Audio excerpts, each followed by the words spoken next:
Você sabe o que significa ter tudo e perder tudo em um único dia? Eu sei. Eu sou Jó e esta é a minha história. Eu era o maior homem entre todas as pessoas do leste. Morando na terra de Uz, eu possuía 7.000 ovelhas, 3.000 camelos, 500 juntas de bois, 500 jumentos e servos para comandar. Também fui abençoado com 7 filhos e 3 filhas. Eu temia a Deus e evitava o mal. Quando meus filhos realizavam festas em suas casas e convidavam suas irmãs para comer e beber com eles, eu providenciava para que eles fossem purificados. De manhã cedo, eu oferecia um sacrifício queimado por cada um deles, pensando que talvez meus filhos tivessem pecado e amaldiçoado a Deus em seus corações. Em um dia em particular, quando meus filhos e filhas estavam festejando e bebendo vinho na casa do irmão mais velho, um mensageiro veio a mim e disse: os bois estavam arando e os jumentos pastavam nas proximidades, e os sabeus atacaram e levaram tudo. Eles mataram os servos, e eu sou o único que escapou para te contar. Enquanto ele ainda estava falando, outro mensageiro veio e disse que o fogo de Deus caiu dos céus e queimou as ovelhas e os servos, e eu sou o único que escapou para te contar. Enquanto ele ainda estava falando, outro mensageiro veio e disse que os caldeus formaram 3 grupos de saqueadores e atacaram os seus camelos e levaram tudo. Eles mataram os servos, e eu sou o único que escapou para te contar. Mais uma vez, outro mensageiro veio e disse que seus filhos e filhas estavam festejando e bebendo vinho na casa do irmão mais velho, quando de repente um vento poderoso soprou do deserto e derrubou os 4 cantos da casa. Ela desabou sobre eles, e eles estão mortos, e eu sou o único que escapou para te contar. Eu estava quebrado. Incredulamente rasguei minha túnica e meus cabelos. Eu caí no chão, gemendo e sofrendo, pois meu maior medo havia se concretizado. Peguei um pedaço de cerâmica quebrada e me feri com ela enquanto eu estava sentado entre as cinzas. Minha própria esposa me disse: você ainda mantém a sua integridade? Ela me disse para amaldiçoar a Deus e morrer. Estas foram as palavras que minha própria esposa me dirigiu. Eu retorqui: você está falando como uma mulher tola. Devemos aceitar o bem de Deus e não a adversidade? Pois em tudo isso eu não culpei Deus por fazer o mal. Eu não pequei no que disse. Quando meus amigos Elifaz, Bildade e Zofar ouviram falar de todas as minhas tribulações que vieram sobre mim, eles saíram de suas casas e se encontraram para se solidarizar e me consolar. Todos os 3 eram mais velhos do que eu. Quando me viram à distância, mal puderam me reconhecer. Eles começaram a chorar em voz alta, rasgaram suas vestes e jogaram poeira sobre suas cabeças. Então eles se sentaram no chão comigo por 7 dias e 7 noites. Ninguém disse uma palavra para mim, porque viram o quão grande era o meu sofrimento. Abri minha boca e amaldiçoei o dia do meu nascimento.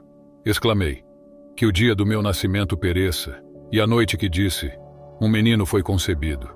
Que este dia se transforme em trevas, que Deus lá em cima não se importe com ele, que nenhuma luz brilhe sobre ele. Comecei a questionar tudo.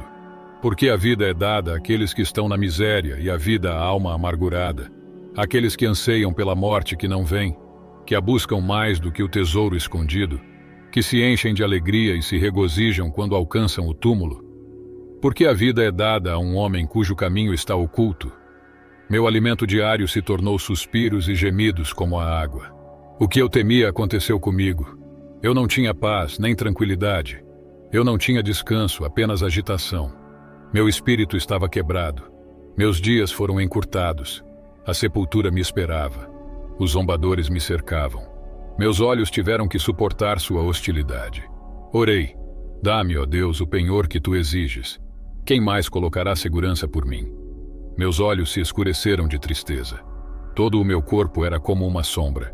Meus dias haviam passado, eu disse. Meus planos foram desfeitos. Meus 3 amigos, Elifaz, Bildade e Zofar, me consolaram. Como todos os amigos, eles tinham a intenção de me fortalecer em meu sofrimento. Também deram suas opiniões sobre o assunto. Eles falaram sobre por que Deus permite que as pessoas sofram. Sua crença era que eu estava sofrendo porque havia feito algo errado. Como resultado, eles repetidamente me encorajaram a admitir meu erro e me arrepender para que Deus me abençoasse novamente. Elifaz concluiu que minha dor devia ser devido a algum pecado que eu tinha cometido, e recomendou que eu buscasse o favor de Deus. Bildade e Zofar concordaram que eu deveria ter feito o mal para provocar a justiça de Deus e argumentaram que eu deveria tentar manifestar um comportamento mais inocente. Bildade supôs que meus próprios filhos trouxeram a morte sobre si mesmos. E para piorar as coisas, Zofar respondeu: todas essas palavras ficarão sem resposta? Será que esse falador será justificado? O seu discurso reduzirá outros ao silêncio. Ninguém irá repreendê-lo quando você zomba? Você diz a Deus: as minhas crenças são impecáveis e sou puro aos seus olhos. Ah, como eu gostaria que Deus falasse, que Ele abrisse os lábios contra você e revelasse a você os segredos da sabedoria, pois a verdadeira sabedoria tem dois lados. Saiba disso. Deus até mesmo esqueceu alguns de seus pecados. Certamente Ele reconhece os enganadores e quando vê o mal, Ele não toma nota. No entanto, se você dedicar seu coração a Ele e estender as mãos para Ele, se você afastar o pecado que está em sua mão e não permitir que o mal habite em sua tenda, então, liberto da culpa, você levantará o seu rosto. Você ficará firme e sem medo. Certamente você esquecerá a sua aflição, lembrando-a apenas como águas passadas. Eles assumiram que meus problemas eram um sinal certo do juízo de Deus, mas eu temia a Deus e evitava o mal. Em certo ponto eu me cansei deles. Eu disse a eles: sem dúvida vocês são as únicas pessoas que importam, e a sabedoria morrerá com vocês. Mas eu tenho uma mente assim como vocês. Não sou inferior a vocês. Quem não conhece todas essas coisas? Eu me tornei alvo de risos entre meus amigos, embora eu chamasse a Deus e ele respondesse. Um mero alvo de risos, embora fosse justo e íntegro. Mas eu desejava falar com o Todo-Poderoso e argumentar o meu caso com Deus. Vocês, no entanto, me difamam com mentiras. Vocês são médicos inúteis, todos vocês. Se ao menos vocês ficassem completamente em silêncio, isso seria sabedoria para vocês. Ouçam agora meu argumento, ouçam as súplicas dos meus lábios. Vocês falarão maldosamente em nome de Deus? Vocês falarão falsamente por Ele? Vocês o defenderão parcialmente? Vocês argumentarão o caso de Deus? Seria bem se Ele os examinasse. Vocês poderiam enganá-lo como enganam um mortal? Certamente Ele pediria que vocês prestassem contas se mostrassem parcialidade em segredo. Não o seu esplendor os apavoraria? Não o temor dele cairia sobre vocês? Mesmo que ele me mate, ainda assim esperarei nele. Certamente defenderei as minhas vias diante dele.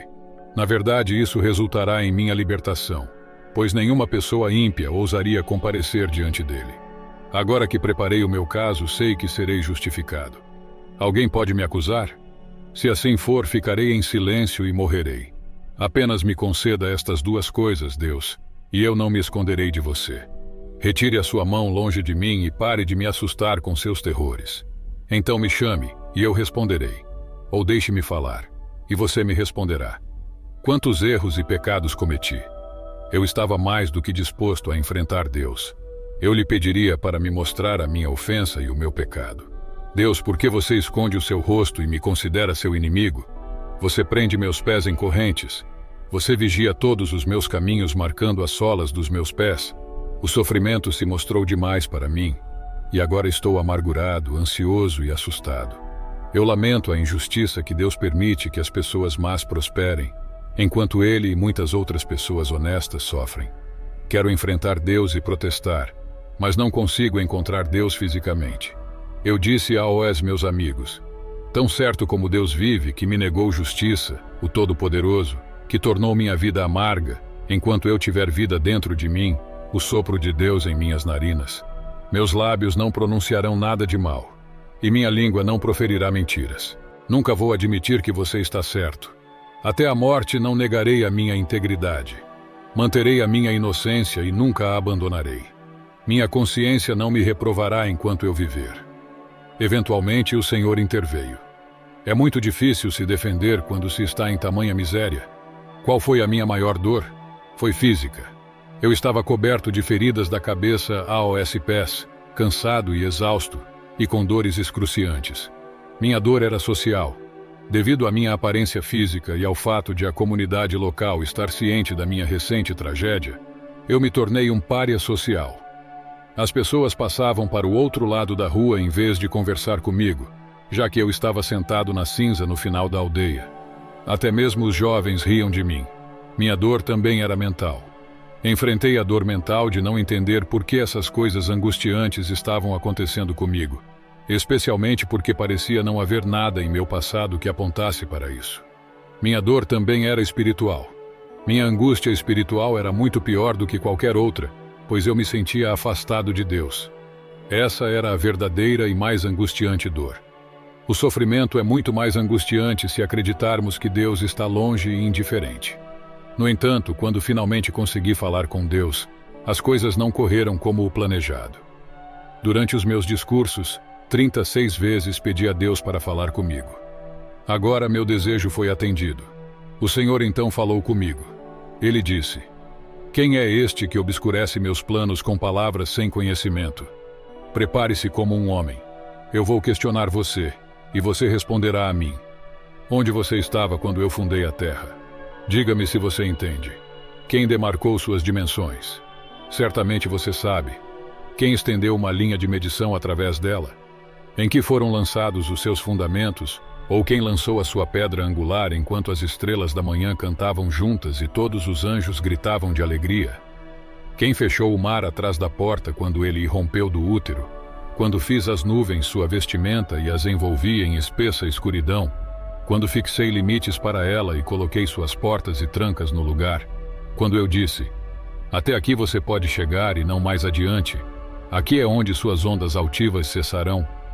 Você já deu ordens para amanhã, ou mostrou o lugar da aurora para que ela possa pegar a terra pelas bordas e sacudir os ímpios dela. A terra toma forma como o barro sob um selo. Suas características se destacam como as de uma vestimenta. Aquele que contesta o Todo-Poderoso poderá corrigi-lo. Que acusa Deus responda a ele. Respondi ao Senhor: sou indigno. Como posso responder a você? Coloquei minha mão sobre a minha boca. Falei uma vez, mas não tenho resposta. 2 vezes, mas não direi mais. O Senhor respondeu: você desacreditaria a minha justiça? Condenaria-me para justificar a si mesmo? Você tem um braço como o de Deus, e a sua voz pode trovejar como a dele. Então vista-se de glória e esplendor, e revista-se de honra e majestade. Libere a fúria da sua ira. Olhe para todos os orgulhosos e os humilhe. Esmague os maus onde quer que estejam. Enterre-os juntos no pó. Cubra os rostos deles na sepultura.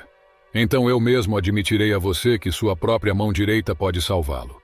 Olhe para o behemote que eu fiz junto com você e que se alimenta de capim como um boi. Que força ele tem nos rins, que poder nos músculos de sua barriga. Sua cauda balança como um cedro. Os nervos de suas coxas são bem entrelaçados. Seus ossos são tubos de bronze, seus membros como varas de ferro. Ele é o primeiro entre as obras de Deus, mas seu Criador pode se aproximar dele com sua espada. As colinas trazem seus produtos, e todos os animais selvagens brincam nas proximidades. Ele fica debaixo das plantas de lótus, escondido entre os juncos no pântano. Os lótus o escondem em sua sombra. Os choupos à beira do riacho o cercam. Um rio furioso não o alarmaria. Ele está seguro mesmo que o Jordão se revolte contra sua boca.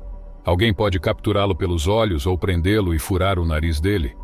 Eu caí no chão e disse: eu sei que você pode fazer todas as coisas. Nenhum propósito seu pode ser frustrado. Você perguntou: quem é este que obscurece meus planos sem conhecimento? Certamente falei de coisas que não entendi, coisas maravilhosas demais para eu saber. Você disse: ouça agora e eu falarei. Eu o questionarei e você responderá a mim. Meus ouvidos tinham ouvido falar de você, mas agora meus olhos o viram. Portanto, eu me desprezo e me arrependo em poeira e cinzas. O Senhor instruiu meus amigos a sacrificarem um holocausto e me mandou orar por eles porque estava irado com eles, já que não falaram a verdade sobre ele. Ambas as vezes em que Deus fala comigo acontecem em meio a uma tempestade. Fui lembrado por Deus de que Ele é o Criador de tudo. Deus percorre suas atividades incríveis de criação e sustentação do mundo, perguntando se eu poderia igualar esse trabalho. O Senhor termina perguntando se eu estava em posição de julgar, dizendo que é impertinente acreditar que Ele deveria se explicar para mim. Fui feito para me sentir muito pequeno. Como servo de Deus, fui justificado. Meus 3 amigos, por outro lado, foram severamente repreendidos por Deus. O Senhor disse que eles não falaram com precisão sobre mim. O aspecto surpreendente das 2 rodadas de Deus comigo é que Ele ainda não responde às minhas perguntas. Por que isso está acontecendo?